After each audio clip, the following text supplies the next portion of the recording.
Detective Recapped here. Today I'm going to show you a psychological thriller film called Gone Girl. Spoilers ahead. Watch out and take care. Nick and Amy Dunn were the happiest couple they knew until they weren't. In the middle of their rocky marriage, the rich and beautiful Amy goes missing and all the evidence points to her seemingly unbothered husband, Nick.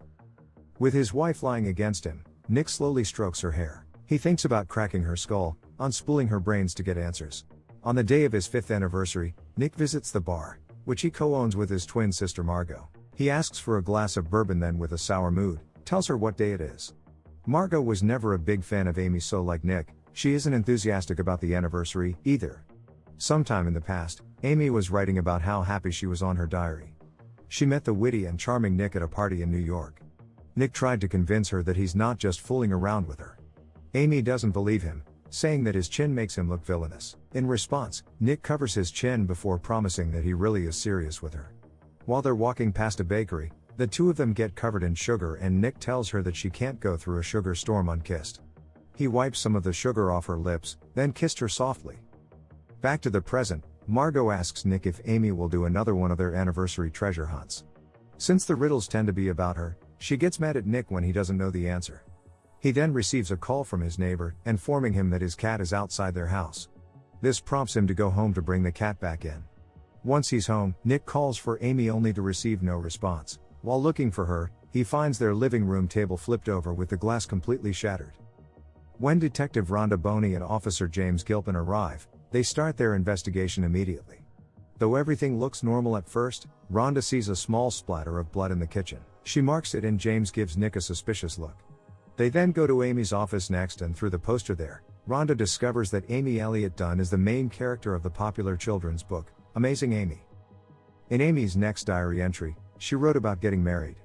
She and Nick were at her parents' party to celebrate the next installment of the book where Amazing Amy was going to get married. Bitter and jealous, Amy comments about how the book's material was just an improved version of her own inadequacies. As she explains during an interview with a group of reporters, Amazing Amy was always one step ahead of her. To her delight, Nick joined in on the interview to propose. In present day, Nick's brought to the police station for questioning.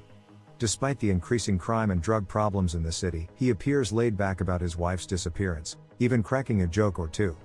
The more Nick gets questioned, the clearer it becomes that he doesn't pay attention to his wife. He doesn't know what she does all day, if she has any friends, or what her blood type is. Rhonda's frustration peaks when she finds out that Nick hasn't even called Amy's parents yet, and she makes him invite them to the press conference tomorrow. In another diary entry, Nick and Amy were 2 years into their marriage. They were happy. Marriage didn't feel like work like others said it would. Nick knew her inside out. He could answer her treasure hunt riddle with ease, and he even got her the same present she got him as an anniversary gift. Continuing with the investigation, Rhonda had sent the forensic team over to inspect the Dunn household, leaving Nick to stay the night at Margot's place. A pregnant Noelle Hawthorne approaches Rhonda and she claims to be Amy's best friend. Rhonda's surprised by this and she agrees to meet her later before heading inside the house. They find their first clue in Amy's underwear drawer in the form of a note, literally labeled as Clue 1. During the conference, Nick delivers his plea for the people's help in a stiff and uncaring manner. While the reporters swarm Amy's parents Rand and Mary Beth with questions, Nick is told to stand next to Amy's missing poster and smile. He passively obliges. After the press conference, Rhonda asks Nick about the clue she found in Amy's belongings. Nick knows the answer to the riddle and he takes her to his office in the school he's teaching in. There, Nick finds the second clue while Rhonda spots a pair of red-hot underwear. Nick looks rather troubled and he directs Rhonda's attention back to the clue. The second one mentions a little brown house, which Nick claims he doesn't know. Later that evening, Nick goes to his father's old house. Nobody lives there anymore since his father now spends his days in a nursing home. He finds the third clue there and hides it from Rhonda, who he suspects is following him. Once inside his car, Nick reads the third clue and in his frustration, he curses his wife before hitting the steering wheel. For Amy's next diary entry, she described the recession that left the two of them jobless. While Amy was supportive of Nick, he got upset when he discovered that Amy let her parents take most of her trust fund without telling him. While he ended up assuring her that it was fine, he later used that incident to justify his excessive spending. In the middle of a brewing argument with her, he received a call from Margot about their ailing mother, and from then on, Amy knew that things would only get worse. Nick and Amy moved together to Missouri, but she wondered if he even wanted her with him.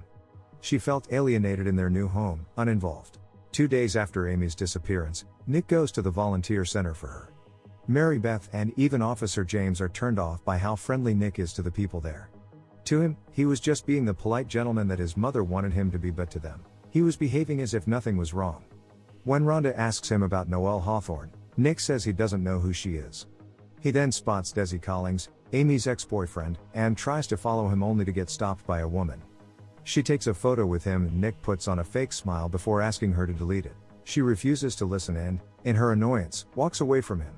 Things start looking bad for Nick. Rhonda's team can't find the expensive purchases Nick supposedly made in their house, and the media is attacking Nick for his smiling photos. While he's starting to unwind in Margot's couch, he receives an unexpected visit from his student, Andy. The two of them have been having an affair and Andy even mentions that Nick promised to get a divorce with Amy. He tells her to never speak about it again and with that, they sleep together. Nick and Amy's marriage was falling apart and she made that very clear in her diary. He only ever used Amy for release, but beyond that, she didn't exist to him. When she suggested that it may be time for them to have a baby, Nick got angry. Their argument kept escalating until it turned violent. Nick cursed Amy out and pushed her hard, making her fall down and hit her head against the stairs post. As the investigation for the gone girl continues, Rhonda and James meet up with a dealer named Jason who recognizes Amy's photo. Apparently, she showed up there on Valentine's Day, desperately needing a small gun that she could keep close. He wasn't lying, either. Amy has a Valentine's Day entry on her diary where she wrote about needing a gun. She believed that Nick truly wanted to get rid of her and that the only thing stopping him was her money. The next morning comes and when Andy takes her leave, Margot lashes out on Nick. He tries to defend his choices by bringing up how terrible Amy made him feel, but Margot doesn't want to hear it. Instead, she shows Nick how much the TV host Ellen Abbott is already tearing him apart for his abnormal and supposedly sociopathic behavior amidst his wife's disappearance. A vigil is held for Amy later that night. Nick gives a more convincing speech this time around, professing his love for his beautiful wife, which upsets Andy. Noelle interrupts his speech and demands Nick to tell everyone what he did to his pregnant wife. Amy's pregnancy comes as a surprise to everyone and Nick is forced to leave the vigil. Back in his home, the first thing Rhonda does is ask Nick if he knew his wife was pregnant. When Nick denied the very notion, Rhonda proceeds to show him how tight the noose around his neck is. Their kitchen passed the luminol test with flying colors, indicating that Amy lost a lot of blood there and someone tried to clean it up. She shows him a record of his finances that states he's over $100,000 in credit card debt. Nick claims he never bought any of those. Then comes Amy's life insurance and Nick says he bumped it up because she told him to. Finally, Rhonda receives a call, confirming that Amy is 6 weeks pregnant. Nick wails, and refuses to talk to her again without a lawyer. When Margot confronts Nick, he tells her that he wanted kids but Amy didn't. Amy discarded the result of his fertility test, so he kept it in a box along with all the other things that he resents her for. Finally, Nick tells Margot that maybe he does hate Amy. After Margot walked out on him, Nick spends his time trying to crack the third clue. Meanwhile, Rhonda and James are back in the house of Nick's father as she tries to figure out what Nick was doing there that night.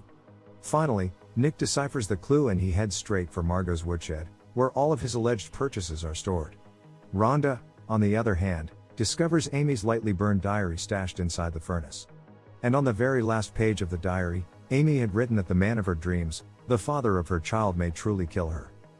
On the day she went missing, Amy left town with her new car, thinking about how much happier she was now that she's dead. Before disappearing, she read books, watched documentaries. Amy befriended Noelle and fed her fabricated stories of a volatile and temperamental Nick. Then, she took a sample of Noelle's urine so she can add pregnancy to her medical records. The credit card debt, the maxed out life insurance, the profuse bleeding on the kitchen floor, the half-baked cleaning that came after it, and the half-true entries to the diary, they were all Amy's doing. It was her vengeance for the way Nick reduced her into nothing, for getting lazy and becoming someone she didn't agree to marry, and for cheating on her. Now, all that's left for Amy is to drown herself in a river for everyone to find, and convict Nick with her murder. As for Nick, he seeks legal counsel from Tanner Bolt. He's a very expensive lawyer who once defended Nick from Ellen Abbott, and in turn, Ellen called him the patron saint of wife killers. He agrees to help Nick out, and advises him to get other people on their side to change the public's rose-tinted perception of Amy. Nick arranges a meeting with Tommy O'Hara, Amy's ex-boyfriend. Tommy says that Amy accused him of forcing himself on her. He gave her some space until one night, Amy showed up to roughly but consensually sleep with him. Then the next day, cops showed up at Tommy's door. Amy had wounds consistent with her claims and Tommy was forced to plead down. While he didn't serve jail time, he's been unemployed since then and he's had to register himself as a predator. Through Tommy's anecdote, Nick sees what could happen to him if he lets Amy win, and with her track record, she's sure to get away with it if he doesn't do something. After speaking with Tommy, Nick heads over to Amy's other ex, Desi. She told him that she had to file a restraining order against him, and Nick tries to get Desi's side of the story. Even after all this time, he's still faithful to Amy. Desi gives Nick nothing, and leaves without another word. While in hiding, Amy gave herself a bruise with a hammer so she can play the part of a battered spouse in hiding. She stays in a small resort, and there, she befriends Greta and Jeff. Amy revels in Ellen Abbott slandering Nick on cable television, and she revels in the fact that Missouri has the death penalty. In her joy, she makes an anonymous call to the police about suspicious activity near Margot's woodshed. When Tanner arrives in Missouri, Nick gives him a rundown of everything that happened. After much consideration, Tanner convinces Nick to go on live television and come forward with his infidelity. He says that people can sympathize with a jerk who admits he's wrong, and at the moment, nothing's more important than getting the public on Nick's side. Nick, however, has a different idea. What if he only needs to reach one person? As for Amy, she ends up getting robbed by Greta and Jeff. Without any money left, Amy is forced to meet with Desi. Though it's already been years since the two of them have been together, Desi remains unyieldingly loyal to her. As the two begin to leave, the news starts playing. Andy is in a press conference with Amy's parents, and she admits to her affair with Nick. Mary Beth publicly disowns him as her son-in-law before announcing that she and her husband definitely believe that he has a part in Amy's disappearance. Since Andy had beat them to it, Nick's team is in a pinch. Tanner tries to call the whole thing off, but Nick promises he has this under control. At his insistence, they proceed with the interview. The night Nick's interview airs, Amy is in Desi's lake house and she watches the television like a hawk. Nick admits that before he met Amy, he was just a mediocre guy who pretended to be someone better, someone that she would like, and these are the words that Amy wants to hear. Her eyes widen as Nick says he's taken himself to the woodshed for the way he's treated her.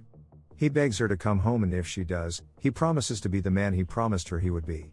Nick covers his chin when he tells her that he loves her, just like he did in the beginning. Just as they anticipated, Nick's interview completely transformed the public's opinion of him. They went from hating him to loving him. But before they could celebrate, sirens blare from the distance and Rhonda shows up with a warrant to search Margot's shed.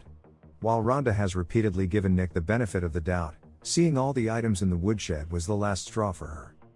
The police take Margot in, but Tanner assures Nick that they're only doing that to mess with him.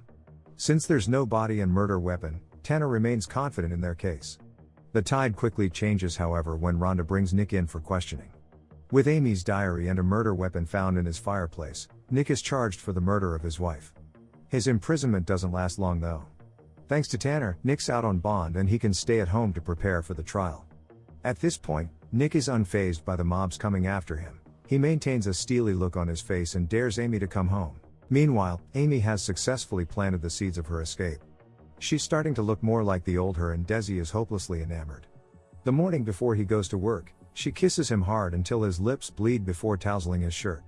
As Desi leaves with his disheveled look caught in the security cameras, Amy goes on to soak the end of her nightgown in red wine. Without missing a beat, she crawls over to the door and begins wailing, looking as if she's been roughly assaulted while everything's being recorded. That evening, Amy puts on a seductive and needy act while she welcomes Desi home, and rushes him to sleep with her. She tells him to go hard, and while he's lost in pure bliss, she slashes Desi across his throat with a box cutter.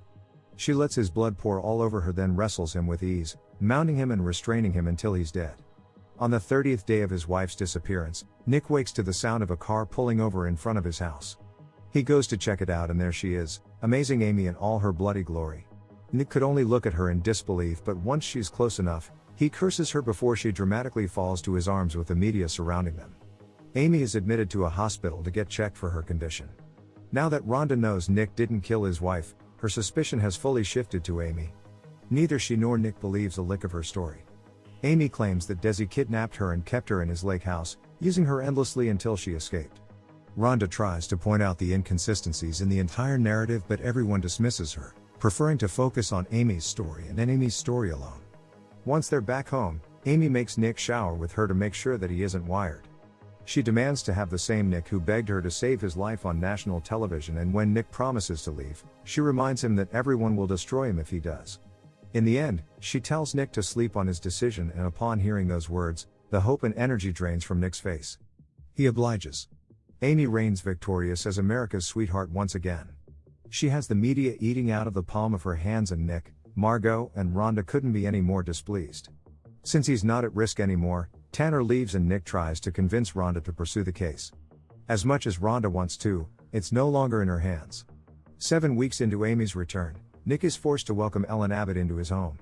Despite all the dirt she smeared on his name, she remains flippant about it, justifying that she simply goes where the story goes without apologizing once. Ever the gentleman, Nick maintains his composure and he simply goes to find Amy upstairs. This is when Amy drops the next bombshell on him. She's pregnant with his child. She used Nick's sperm sample from the fertility clinic and now, she's trapping him with her pregnancy. She promises that if he leaves now, their child will grow to hate Nick out of his own accord. Nick has already reached his limit. He grabs Amy by her face then slams her against the wall. Amy is unfazed, coldly telling him that he only liked himself when he was trying to be someone she could like. She warns him that he will never be happy with any other girl but her. Perturbed, Nick admits that while he did love her, all they ever did was resent each other, try to control each other, and cause each other pain. Amy's response is simple. She tells him, "That's marriage." Nick is left speechless. The two of them head down the stairs to attend the interview with Ellen. Nick maintains his smile, even when he reveals that the two of them are going to be parents. But the smile quickly fades when Ellen goes to hug and congratulate his wife. When Nick tells Margot that he's going to stay with Amy for his child, she is completely heartbroken. He tries to reason that he's doing this for his baby, but Margot accuses him of wanting to stay with Amy. She is devastated and Nick is devoid of any hope. With Amy lying against him, and he's left to wonder, what is she thinking? What have they done to each other? What will they do? Subscribe to watch more videos like this. Turn on notifications. And leave a like, it really helps the channel out. Thank you for watching.